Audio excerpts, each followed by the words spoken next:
this is kind of a hypothetical, but I want you to think what will we be saying went wrong in the first half of the season. So let's say by that marker, the 10th of June, if everything goes wrong, what will be the reason? If we can just hypothesize, think Yeah. about what could be the reason why it's gone wrong so far this year. What do you think it could be? And we're just So theorizing, guys. We're not saying it will be, but just theorizing. Yeah. the first big one would be injuries for me. If we lose Fisher Harris, we lose Luke Metcalf. I think a lot of things, especially Luke Metcalf, with the confidence he comes into the season, I think that really shakes our season. But if you want to talk about game plan, certain areas in our football that, if it was to fall apart, it would be our halves not really taking the opportunities that really bode well for them, especially down the opposite end of the field, converting into points. We struggled with that last year. I think we have an uptick in that area, but if it was to go wrong, I think those are the sort of areas where I'm looking at, where I'm worried at. And then the opposite end, if, let's say, yeah, the Fisher's impact doesn't really happen straight away, and defensively we fall off. Yeah. That's Nah. it's really the other area as well. But I'll first of all touched on injuries is really where I could see that things going wrong for us, especially with a lineup with players like Luke Metcalf that has found injuries in the past year. Like True. the True. positive of last year was a broken leg. That's an injury that's crazy out of the blue. It's not a muscle tear. It's not something over time that worries, but those are sort of the areas where I'm looking at, bro. But yeah, where are you finding what do you reckon goes wrong if it does go wrong? Yeah. Injuries will be one main one. Mm, I think game model could again come back to haunt us. I yep. mean, like we have been running a similar system for 3 years now. I like the adjustments we're making. I think the boys are getting around the park in different spots, and I think it's faster. The tempo is faster, so I'm hoping that kind of, um, yeah, changes things. I mean, and then yeah, I mean, you're probably thinking halves might not click. You're thinking maybe if yeah, the impact of fish, probably the 4 pack just fails and falls over. Yeah. The young guys aren't quite ready. It would be that kind of vibe to fill in the Mm, injury gap of the older guys. Like Dylan might get it, knocking on wood, but Dylan might get a massive injuries to the older guys that could kind of yep. derail the structure and the leadership. And then the defense just hasn't been fixed. Like you said about Fish and his impact, but just the defense is just still leaking too many points. Um, Mm, it's similar to last year in many ways, in my yeah. opinion. It'd be the same similar because we know for a fact that Webby's system can get you yardage.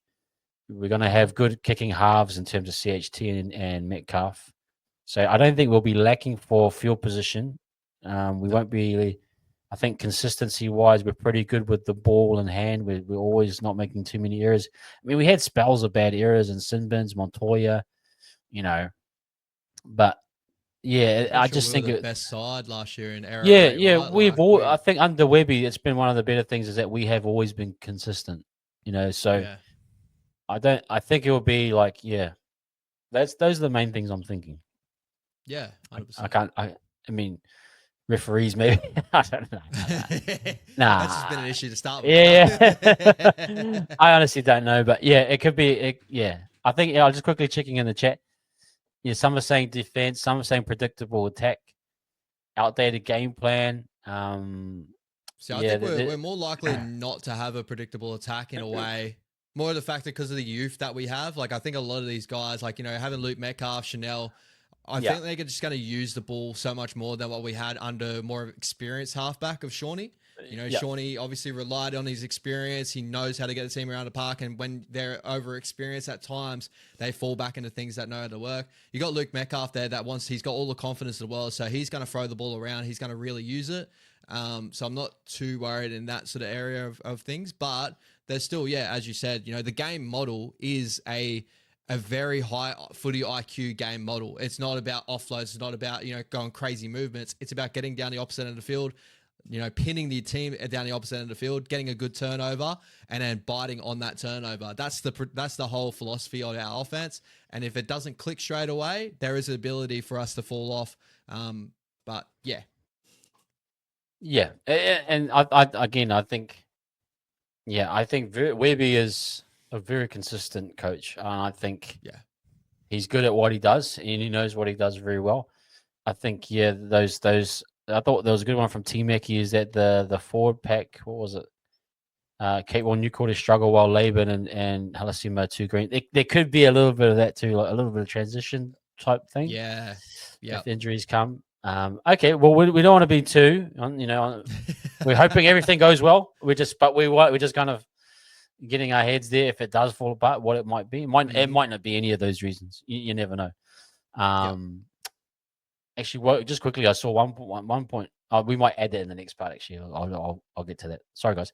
But what we were saying went right in the first half of the season. So if everything goes well, let's say we're 8-4, or 9-5 or 9-4, something like that. Really positive start. Everything. Even though we may have lost a few games, we still feel like we've got a really good, solid squad that can make a top 8. Or that what we'll be saying is the reason for that by the time we hit the middle part of the season.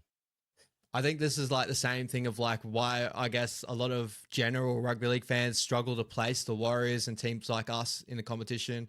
I think if things go right, things can go very right very quickly. I think that would be singing a lot of Luke Metcalf's praises because I think there's a lot of what are happening this year with the confidence that Luke Metcalf brought into trials. I think it's going to be very much a lot of people's eyes are all on Luke Metcalf and if he can take the next step and he can be the guy, right?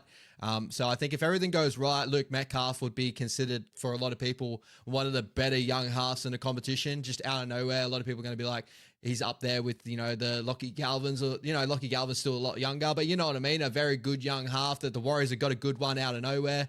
The other area I think it would go right is that we got one of the most damaging forward pack in the competition defensively, of course, you know what I mean? Bringing Fisher Harris and Mitch Barnett over. Both those guys coming together, the intensity they play with, the consistency they play with. I think that's the thing that could go very right for us. And those guys just dominating forward packs and really, beating forward packs into submission.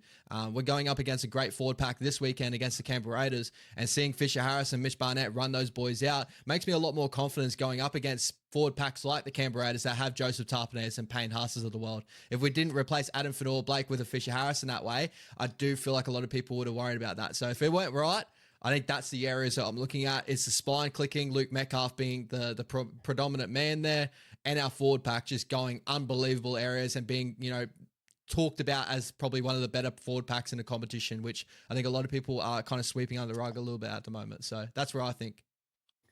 Yeah, I think those could be really good arguments. I would say the defense is kind of solid again.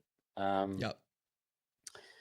Yeah, injection of Metcalf. I mean, the big part of 2023 season was so good was that SJ was on a career best form.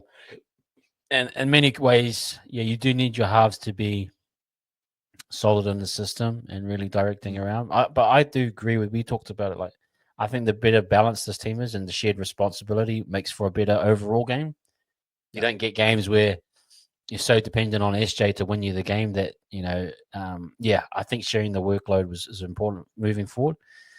So hopefully we see that become dangerous on all sides of the field. The attack isn't predictable. It's versatile. It's like you said, the young bucks kind of bring this energy and change it up and make us kind of an X Factor type team. The other one is we win the close games now. We get the drop goals. We score in the final minutes. We do the things that we couldn't do last year. And we get those close wins. That would be huge. That to see that kind of. I mean, just as much as 2023 was about that Sharks game, where it kind of changed our season and what we thought of the team, and we kind of need another one of those moments to start us off, or it just need to show that we can fight to the end. So those are some of the things I'm thinking. Some good points here, guys. Goal line, goal line 100%. Defenses would be huge. SC as well. You're right, man. Just defense is going to be so important. I totally agree with that. Back three, that's a good one. Always a good one. We're always pretty solid in that area. So hoping 100%. All the yardage parts is important too. Okay, man. Anything else you wanted to add onto that one? Well, hopefully it all goes right, brother, and we don't look at all the wrongs you went into the season. But there's a lot of positives there, right? Like as I said before, I Yeah. think if we're a side that a lot of people obviously are worried about a house parent coming to this year, but if we click, there's still a lot of talent in this lineup. There's still a lot of very good young talent in this lineup that can bode well for the next couple of years and that. I think just obviously as Warriors fans right now, it's just we want to see it first, and we want to see us just getting into the 8 and see us, mix it some of the best sides in the competition, and then we'll start looking more optimistic to the future, right?